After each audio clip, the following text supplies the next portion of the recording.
Hi, I'm the Artsy Crafter. Today I'm going to show you how to make this really unique calendars for either Mother's Day or Father's Day. And you can see they sit upright for Mom and Dad to place on their desk, or students can fold them flat and it's easy transport home. So I have 6 different calendars for you to choose from, 2 for Mother's Day and 2 for Father's Day.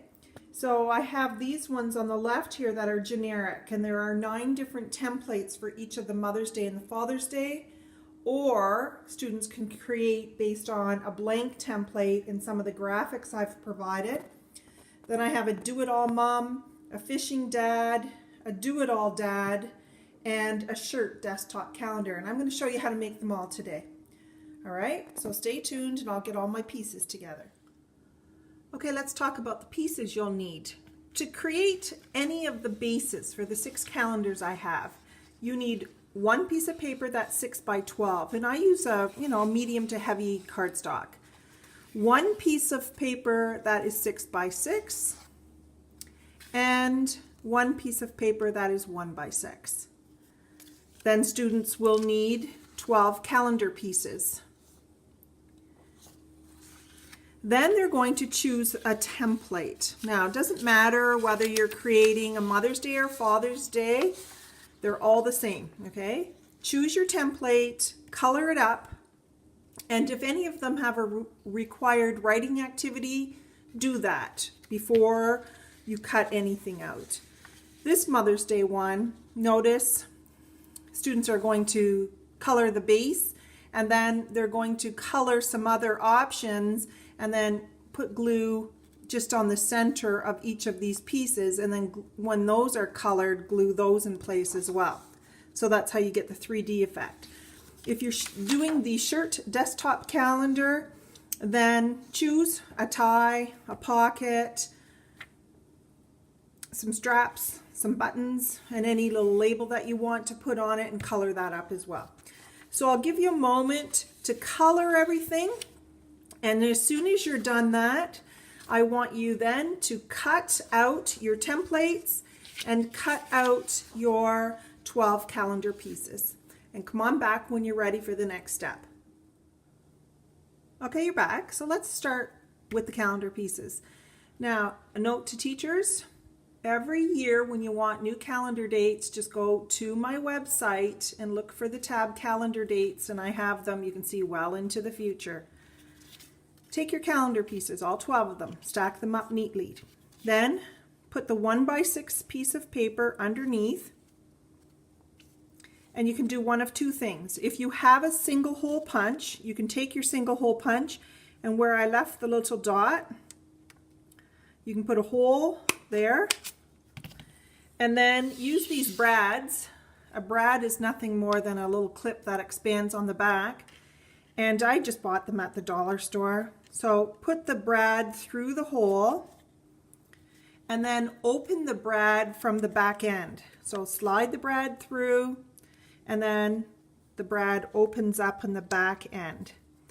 If you don't want to put brads on it, no big deal.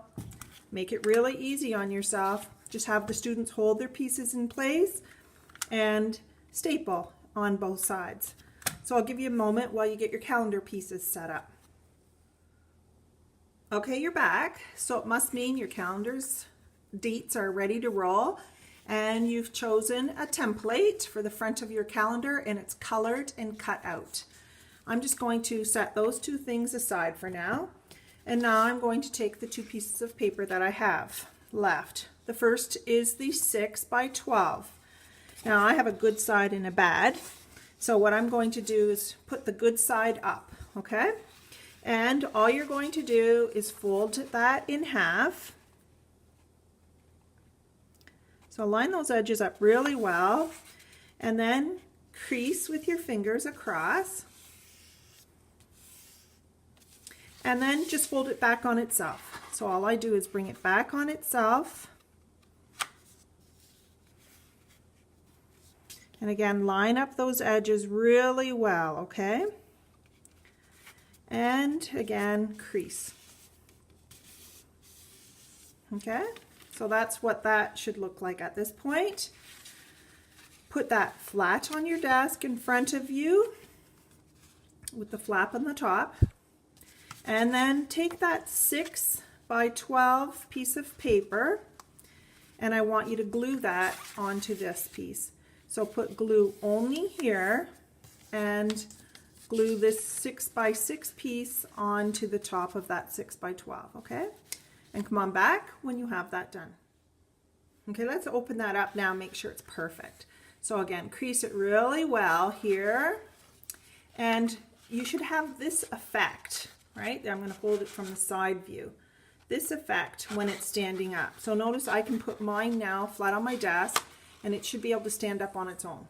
Okay, so you can play around with that crease, open it up and crease it again so that your desktop calendar should be able to stand up on its own. Okay, now if you're going to do the shirt desktop calendar, then what I need you to do is make a cut about this far down on either end, cut in, and then you can see you're going to fold those flaps over because that's how you make the white shirt look, okay? And then those of you who are doing that calendar, then what you can do is add some buttons, add the pocket, a tie, and then a little made it tag and your stirrups, okay? So that's what you're going to do. The rest of us, what we're going to do is take the template that we've created and we're going to glue it down now. And I want this edge to be right at the very top. So I want you to glue that in place. And then I want you to take your scissors and I want you to cut around this entire top template. Give you a moment to get caught up to me. Okay, so there's a side view of the calendar I've been working on, and you can see I've trimmed up nicely on the top of that one, okay? And I can fold it flat again and crease on my edges. Now, if you are doing the fishing dad, what you're going to do also is put that one in place. You don't have a top edge to trim around, but you have the arms to trim around, okay? So again, I'll let you get caught up to me, and when you're done, come back and I'll show you how to put in the calendar pieces. Okay, you're back. So let's get started now. You've got all your 12 calendar pieces ready to go. And all you're going to do then is glue them in place. So you've got that 1 by 6 strip. All you're going to do is put glue on the bottom of that 1 by 6 strip, and then come pretty close to the edge, the bottom edge of the calendar, but not right to the edge. Make sure your sides are lined up and glue that nicely in place. I'll give you a moment to get caught up to me. Okay, you're back. So that was easy, wasn't it? And now you're done. I want to show you all 6 of my calendars again. So do it all, Mom. A generic dad one with 9 different templates. Same with the generic mother one. A shirt.